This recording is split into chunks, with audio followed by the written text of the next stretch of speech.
Halo semuanya, materi kita kali ini masih juga terkait tentang ilmu penunjang dalam keperawatan komunitas adalah biostatistik.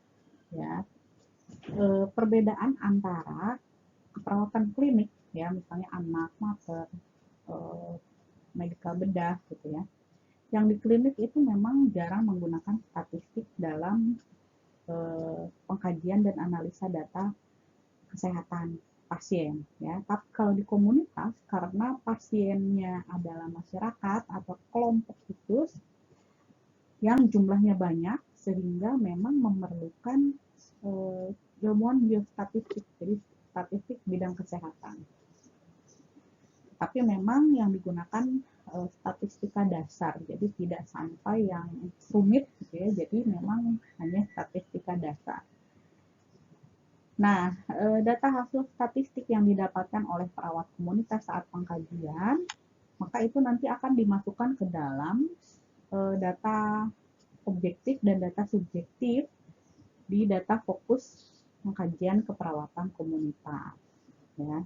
Jadi pada kesempatan kali ini, materi mengenai ilmu penunjang dalam keperawatan komunitas kita bahas tentang biostatistik, tapi hanya dasarnya ya, karena memang kita tidak memerlukan yang terlalu advance.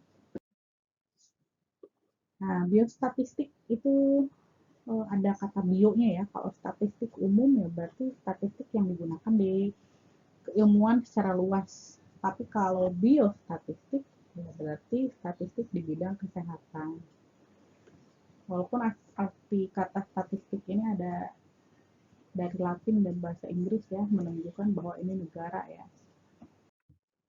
Nah, kenapa dikatakan negara? Karena dulu memang data-data seperti ini digunakan untuk negara, misalnya statistik tenaga kerja, kehutanan, pendidikan. Walaupun sekarang berkembang ke seluruh aspek kehidupan, ya produk industri, teknologi informasi, bisnis, hukum, bahkan di kesehatan pun kita menggunakan statistik, perlu menggunakan statistik. Nah, apa itu statistik? Statistik itu adalah sekumpulan konsep dan metode yang digunakan untuk mengumpulkan dan menginterpretasi data tentang bidang kegiatan tertentu dan mengambil kesimpulan dalam situasi di mana ada ketidakpastian dan variasi. Ya, misalnya ada studi yang dilakukan untuk melihat apa sih efek dari paparan gas karbon monoksida terhadap polusi lalu lintas. Ya, kita ketahui kan polusi lalu lintas sering berada di jalan ya, di jalan, perempatan, stopan. Nah, kita ketahui bahwa daerah mobil yang sedang berhenti, baik itu di stopan gitu ya, di lampu merah, itu gas yang dikeluarkan adalah gas karbon monoksida.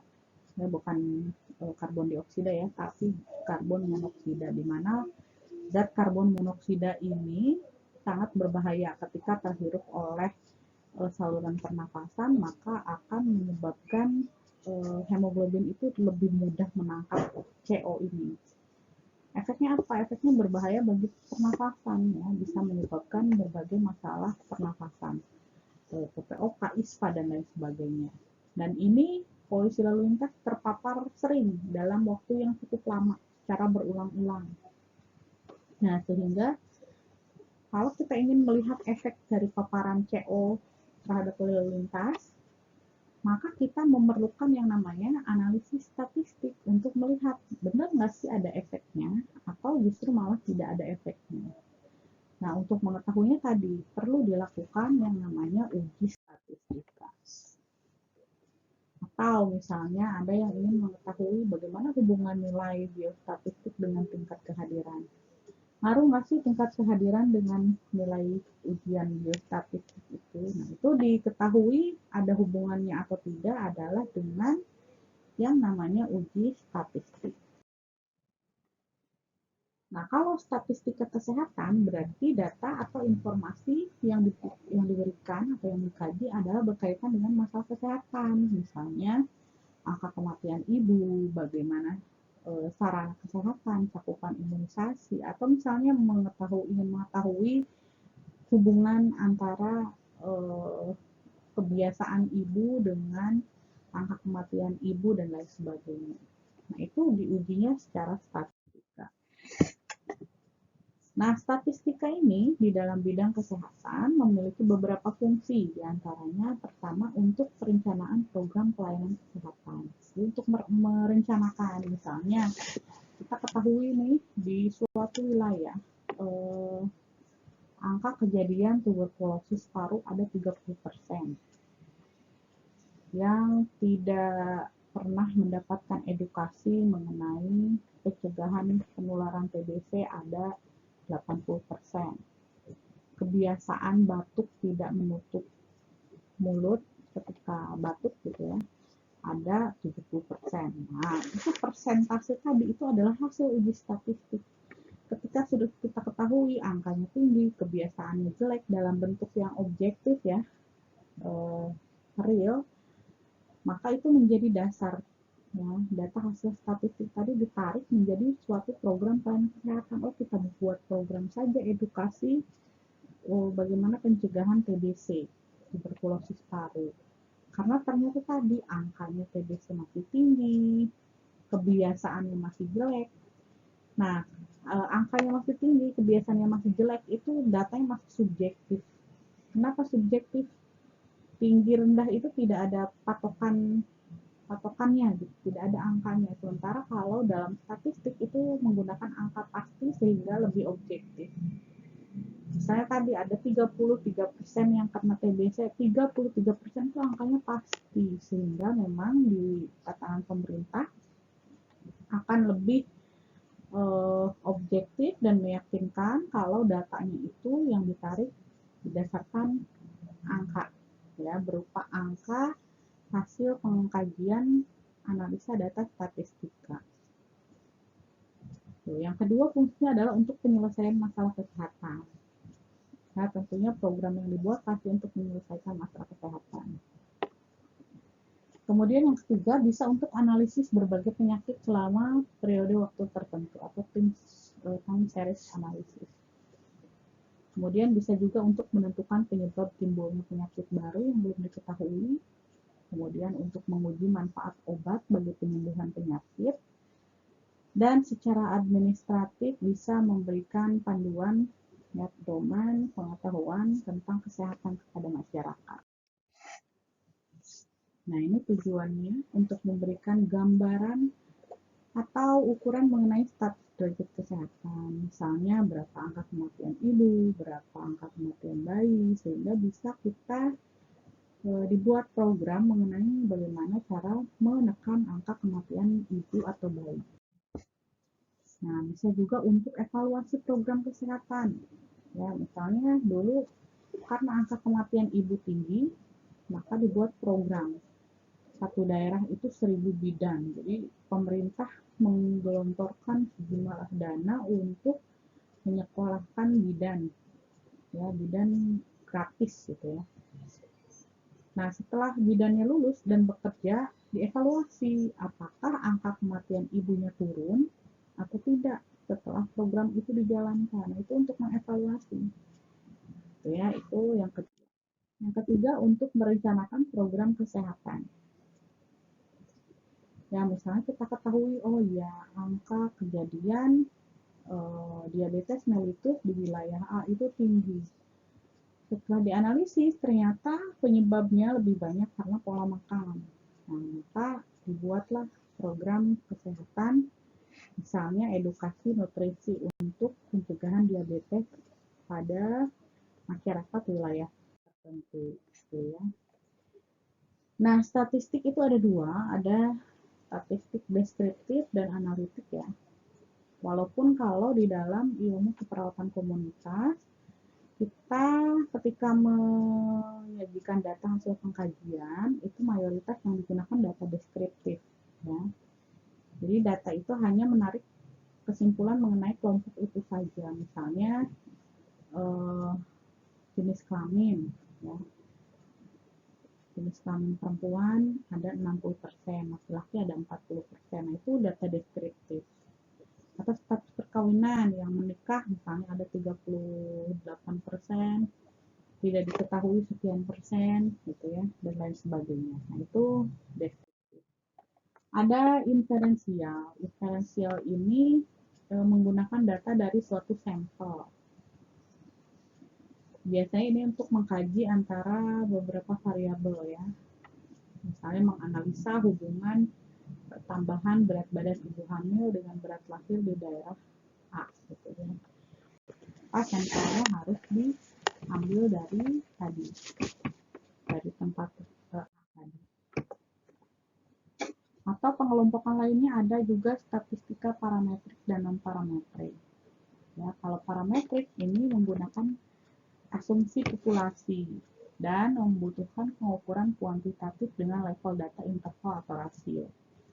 Ada statistika non parametrik, ini menggunakan lebih sedikit asumsi populasi. Nah, ini membutuhkan data dengan level rendah-rendahnya ordinal.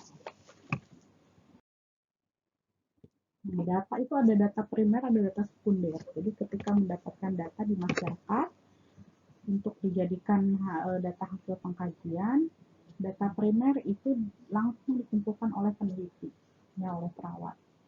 Kalau data sekunder ini diambil dari tempat lain, ya, misalnya dari data kelurahan, data puskesmas, data rumah sakit, ya, itu data sekunder.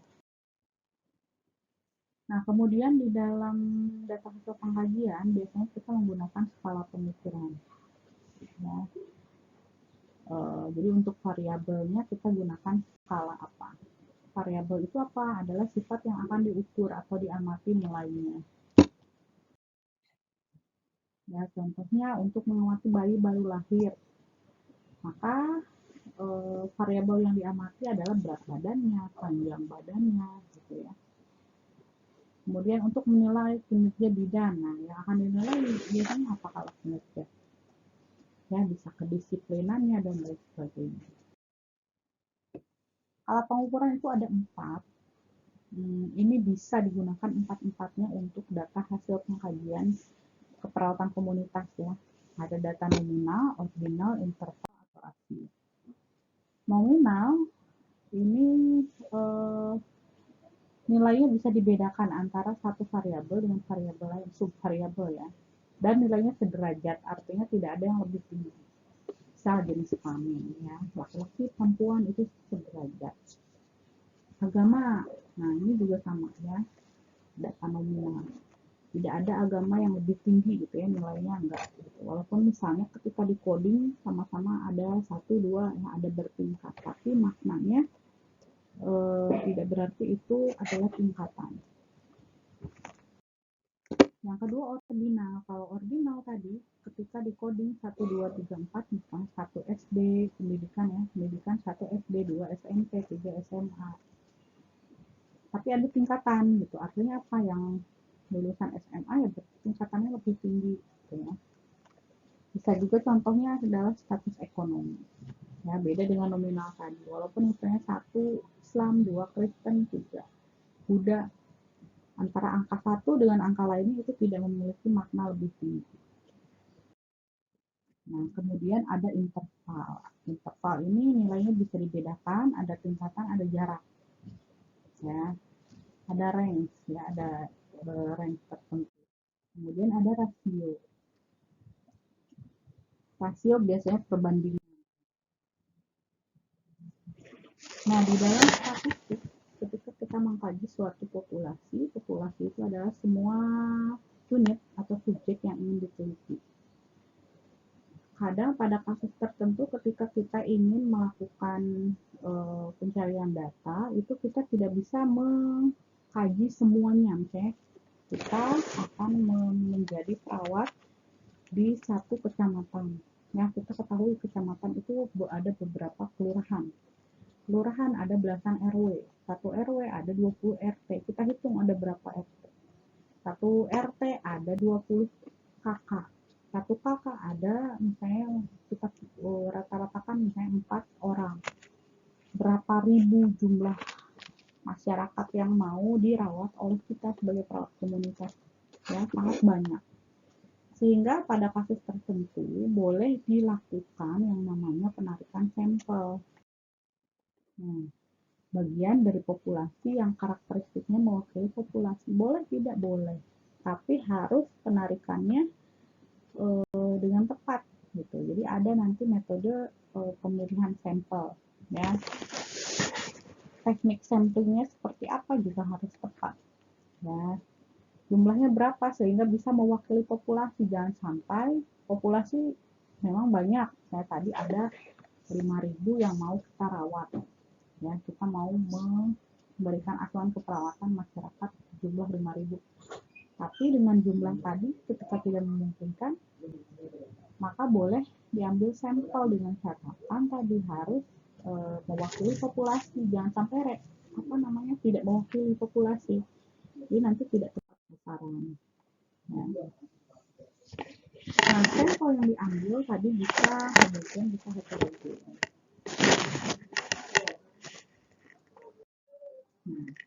Nah, ini adalah terkait statistik yang biasa kita gunakan ya. Tapi memang tidak seperti statistik dalam penelitian yang cukup banyak komponen yang harus dikuasai. Kalau dalam asuhan keperawatan komunitas, biasanya data yang kita gunakan cukup data-data deskriptif berupa nominal, ordinal, atau interval atau rasio. Oke, kalau ada yang ingin bertanya, bisa di chat di kolom komentar ya. Terima kasih semuanya.